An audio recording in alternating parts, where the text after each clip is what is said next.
Oh, ayos ba? Nagustuhan mo? Oo, tama talaga na ikaw ang nag-take charge sa pagpapagawa ng bahay natin. Ang ganda ng kinalabasan. Saka secure na secure, di ba? Safe na safe tayo sa loob. Galing mo talaga. Siya nga pala, Bong. Sa akin lang nakapangalan yung lupa at bahay. Ipangalan na din natin sa'yo. Hati naman tayo sa lahat eh. Mula sa pinambili ng lupa hanggang sa pinagpatayo ng bahay. Dapat yata nakapangalan din sa'yo. Hindi na kailangan. Kapag naman nagpakasal na tayo, kung ano ang pagmamayari mo, pag-aari ko na rin. Matrabaho pa kung aasikasuhin pa natin.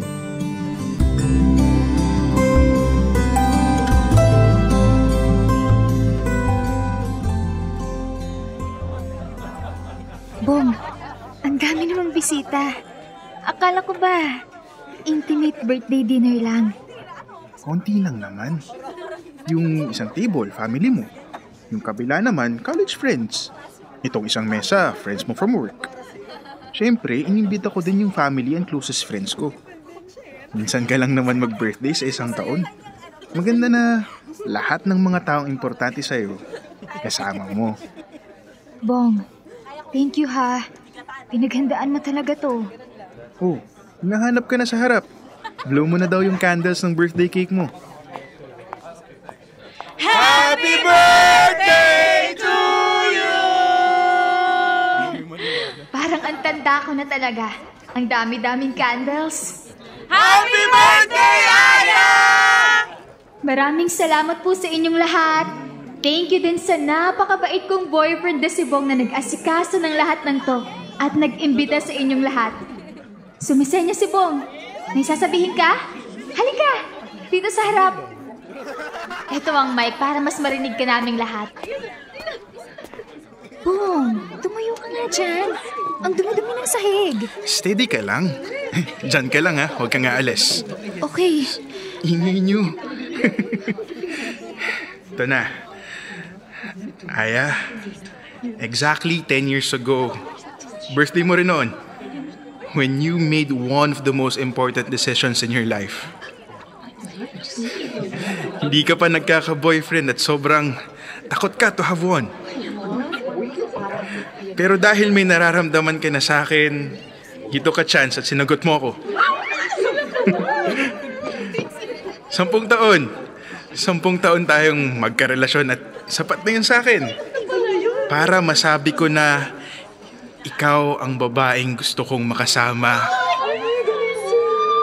habang buhay. Aya, will you take another chance and make me the happiest man on earth by marrying me?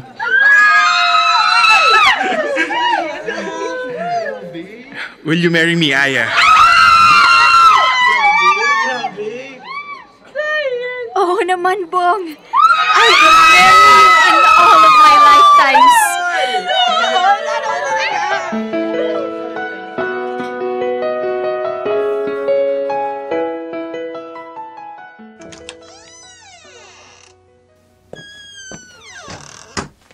Tungkol saan daw ba? Bakit daw ba tayo gustong kausapin ni Kerwin? Baka alukin tayo ng insurance. Kaya ba natin? Katatapos na ng bahay natin, ilang taon din nating binuno yun. We'll never know unless we listen, di ba? Sabagay.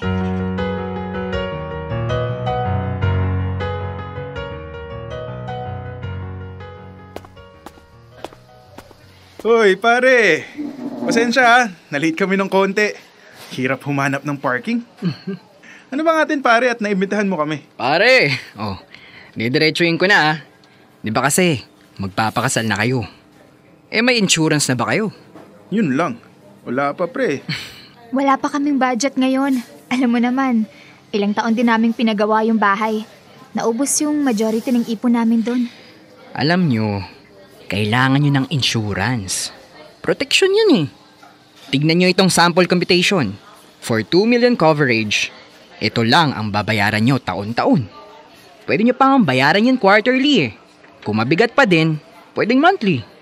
Oo nga no. Hindi naman pala ganun kamahal. Ano naman itong beneficiary? Yung beneficiary, yan yung makakatanggap ng insured amount. In this case, 2 million pesos. Kapag wag naman sana, namatay yung insured. Pwede bang si Aya yung beneficiary ko?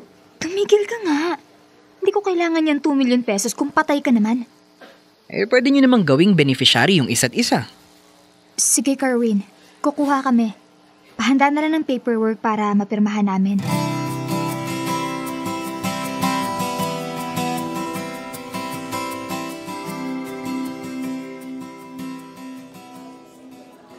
Grabe.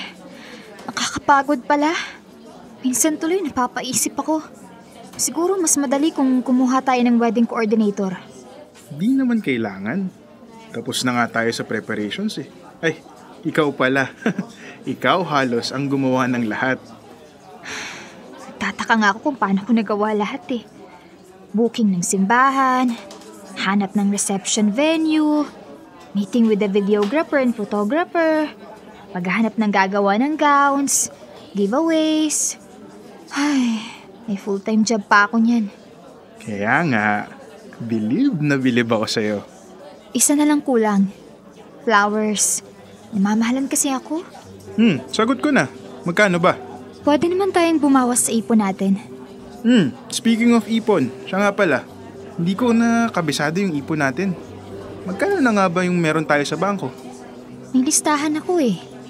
Ito yung laman ng accounts natin. Wow! Ang laki na din pala ng inipon natin. 10 taon na kasi tayong nag-iipon. Buti na din. Kahit papano, meron na tayong pangsimula.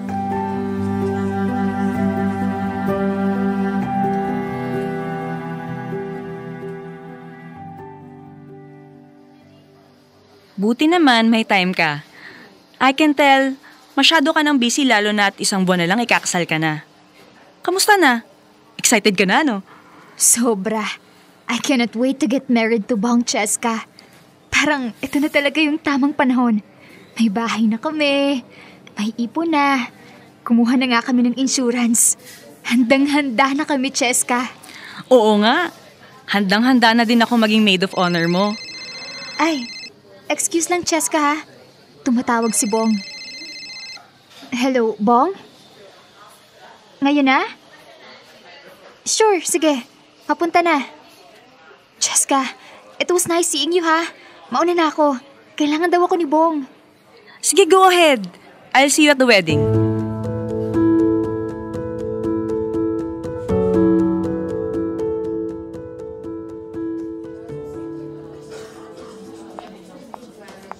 Bong?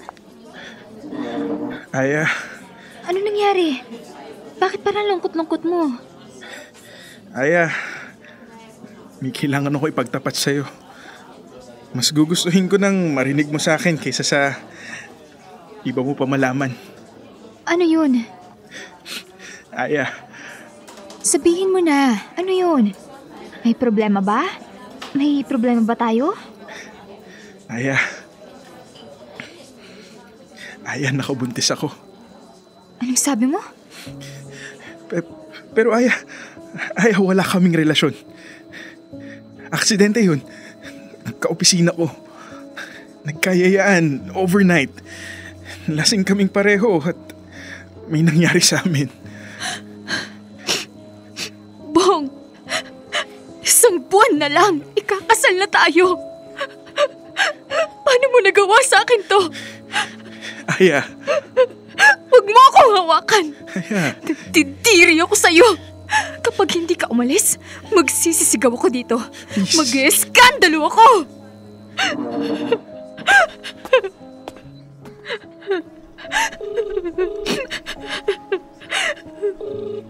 Aya?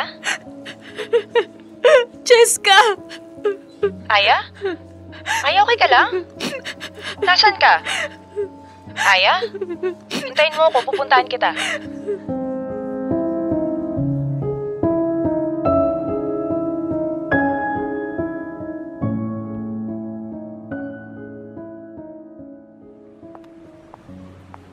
Hindi mo naman ako kailangan sunduin araw-araw, Cheska.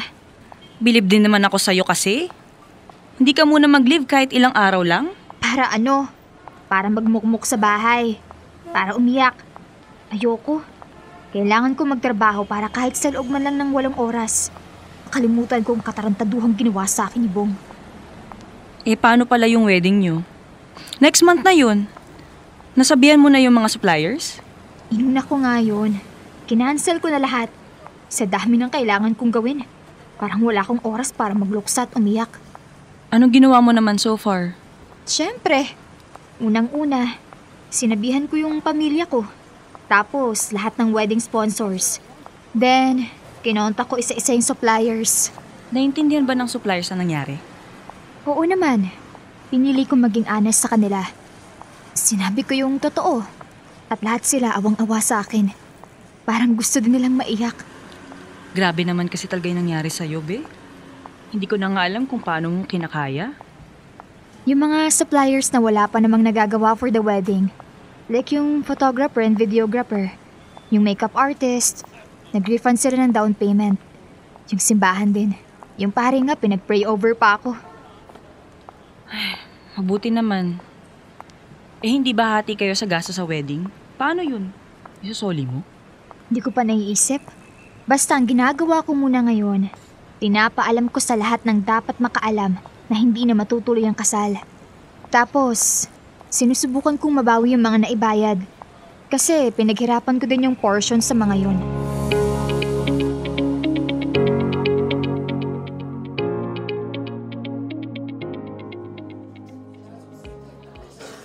Kerwin, thank you for seeing me. Of course, Aya. Pero Aya, hindi ko alam kung anong sasabihin ko. Wala ka namang dapat sabihin. Kerwin, dala mo ba yung form para makapagpalit ako ng beneficiary? Oo, ito oh. Minarkahan ko na din yung mga kailangan mong pirmahan. Pagkapirma mo, paprocess ko na agad. Salamat, Kerwin, ha? Aya, binenta mo na din pala yung bahay na pinatayo niyo ni Bong? Oo, Kerwin. Sa akin kasi nakapangalan yun. Hindi ko naman kayang tirahan kaya binenta ko na lang. Ang bilis ngang nabili. Maganda kasi. Proud na proud si Bong dun.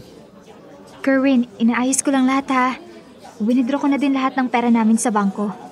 Kapag na-compute ko na lahat, yung ipon namin, yung pinagbentahan ng bahay, yung mga refunds ng wedding suppliers, hahatiin ko sa amin dalawa. Gagawa na lang ako ng cheque na nakapangalan sa kanya. Tapos, ipapakiabot ko sa'yo ha. Sure. Walang problema, Aya. Basta ano man ang maitulong ko, sabihan mo lang ako.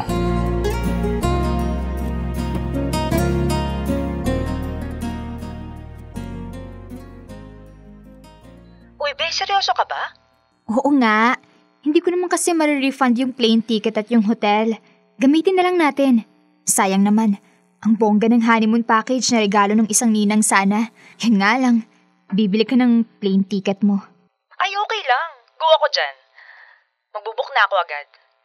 Pero, Aya, kamusta ka na ba? Eto, taking one day at a time. Ang maganda, naayos ko na lahat. Naayos ang alin? Lahat ng ipon namin. Lahat ng naipundar. Nahati ko na sa aming dalawa. Nabigay ko na yung share niya. Anong sabi niya? Pasalamat. Pinasabi dun sa kaibigan niyang pinakiusapan ko na mag-abot ng cheque niya. At pasalamat talaga siya. Lalo na at malapit na yatang mga anak yung babaeng binuntis niya. Ano ba nangyari sa kanila? Naging sila? Sabi ng best friend, hindi pa daw kinakasal pero nagsasama na. Pagkapanganak yata ng babae saka magpapakasal. Tapos sasabihin sa'yo na lasing lang sila kaya nagkabuntisan. Exactly! Lokohin nilang lelang nila.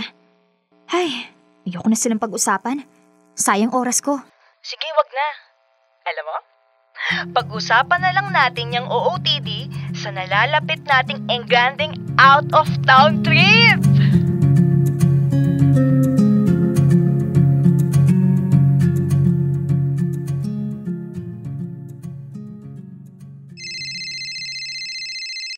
Hello, Kerwin? Aya? Napatawag ka. Updated naman ang policy ko, hindi ba? Naka-auto-debit yun sa credit card ko. Wala namang problema sa policy mo, Aya. Pero Aya, huwag ka mabibigla. Huwag akong mabibigla saan. Wala na si Bong. Kagabi lang. Na-stroke at hindi na umabot sa ospital. Ang bata pa ni Bong, Kerwin. Paano na yung mag-inang naiwan niya? Yun na nga eh. Naaalala mo yung insurance na kinuha nyo ng sabay? Oo. Hindi napalitan yung beneficiary niya. Ikaw pa din ang beneficiary. Kaya yung 2 million pesos sa'yo mapupunta. Ganun ba? Nakikiusap yung asawa, Aya. May anak kasi sila.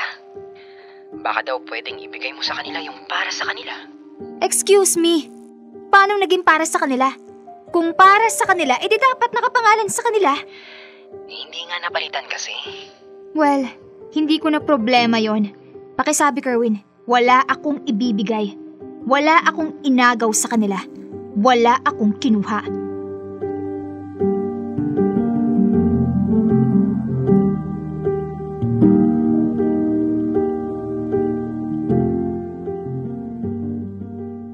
Dear love, halo-halong lungkot, pagkapahiya, at panghihinayang ang nararamdaman ko tuwing naaalala kong nangyari sa amin ni Bong. Hindi ko alam kung paano kayo nalampasan. Iniyak ko lang ng iniyak hanggang wala na akong mapigang luha. Kasabay ng paghilom ng sugat ay pagpapatawad. Napatawad ko na si Bong at ang babaeng ipinagpalit niya sa akin. Kamakailan lang, nakipagkita ako sa naiwan niyang mag-ina at ibinigay ko na sa kanila ang 2 milyong tseke na nakuha ko mula sa insurance ni Bong. Martyr daw ako, sabi ng iba. Pero masaya ako sa ginawa kong yun. Dahil ayaw ko namang angkinin ang hindi nararapat para sa akin.